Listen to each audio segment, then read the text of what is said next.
On va passer au dernier exercice, du moins que j'ai prévu pour l'heure. C'est-à-dire que potentiellement à l'avenir ça peut évoluer.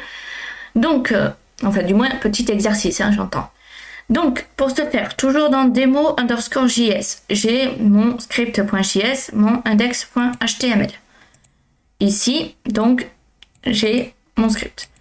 Je retourne ici, je vais mettre comme ceci exercice. Là.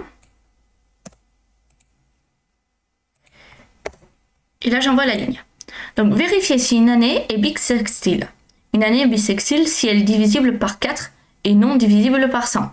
Sauf si divisible par 400. Donc, pour ce faire, on va commencer par faire une fonction. Comme ceci.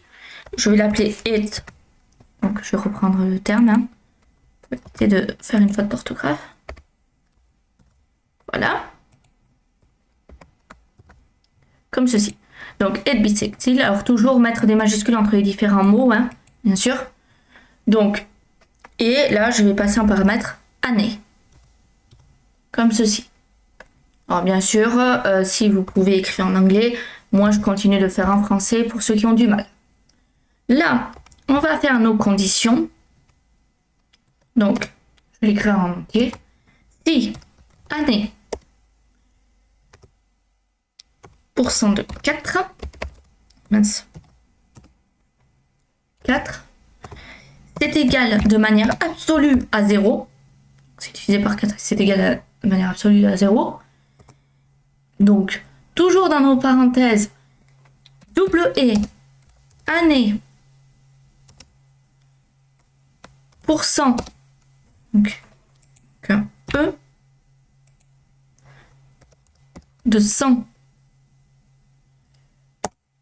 différent de manière absolue à 0, comme ceci. Donc ça, c'est la première partie.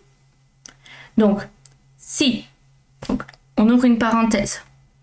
Hop, il me manque une parenthèse ici. Donc, j'ouvre une seconde. Si année divisé par 4 égale de manière absolue à 0 et année divisé par 100 est différent de 0 de manière absolue, là, je ferme ma parenthèse, je mets un OU avec les barres obliques, et là, je réouvre les parenthèses, je remets année comme ceci, pourcentage de 400, égale 0, comme ceci, et on met alors. Donc, il manque une parenthèse à la fin, et là on est bon. Alors l'inconvénient c'est que hop, ça va être peut-être un peu petit si je dézoome, et je vais essayer de passer à la ligne.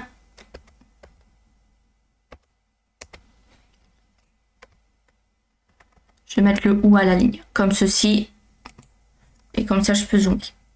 Voilà. Donc, bon, tant pis pour la consigne. Là, j'ai fait mon if. Donc ne pas se tromper, hein, le if il démarre ici à la ligne 7 et finit à la ligne 8. Hein. Voilà. Pour que ce soit plus lisible sur la vidéo.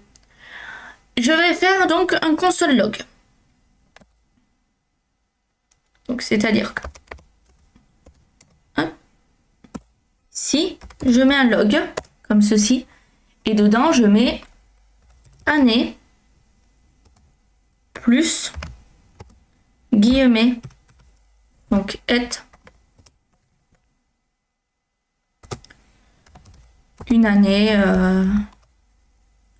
Donc je vais mettre plutôt, parce qu'il n'y a pas de place, donc je vais mettre et bissextile. Comme ça, ça va plus vite. Voilà. Ça, c'est pour la première partie. Hop. Je vais sur la seconde. Donc je fais mon else. Comme ceci.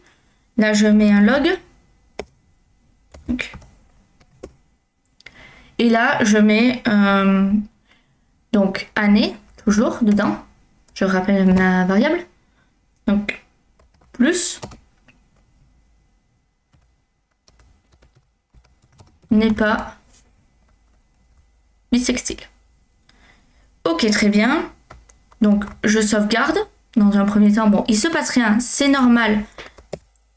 Ne laisse pas sans trop. Parce que je n'ai pas appelé ma fonction. Maintenant, il faut que j'appelle ma fonction. Donc, je fais it textile, parenthèse, 2024. Point virgule. On teste l'année dernière. Donc là, on est en 2025. Donc, je tourne la vidéo. Je vais tester cette année également. 2025. Je vais tester, par exemple,